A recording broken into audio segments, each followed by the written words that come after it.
Franck. Bonjour. Aujourd'hui, nous allons parler de la thérapie. Pourquoi une thérapie marche, pourquoi une thérapie marche pas. On va explorer tout ça.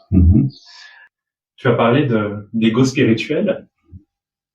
Ça me fait rebondir sur le terme d'ego thérapeutique, l'ego du thérapeute qu'on entend beaucoup.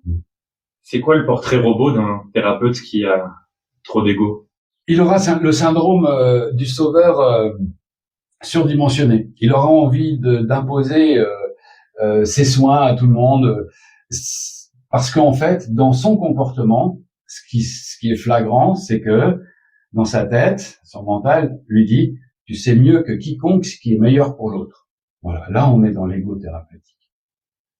Le thérapeute ne sait pas ce qui est meilleur pour l'autre. C'est l'autre qui sait, dans sa profondeur, ce qui est le meilleur pour lui.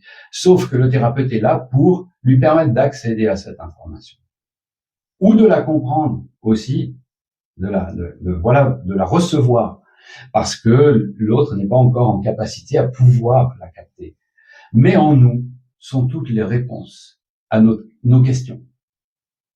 Et bien sûr qu'il peut y avoir des experts, entre guillemets, qui savent mieux. Mais jusqu'à quel point ils savent mieux? À méditer. Ok, on va se quitter là-dessus cette fois.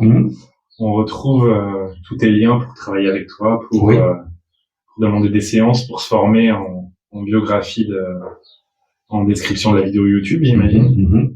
Oui, en description, ouais. Le site, c'est potentiel illimité.net, potentiel illimité sans accent à la fin, .net. Et là où il y a tous les services qui sont justement issus du Suisho Reikilo, ces services dont on parle dans les podcasts, notamment la géobiologie des 6 éléments, la thérapie énergétique, et puis on parlera d'autres modes de pratique aussi. Super, merci. Merci, à très vite.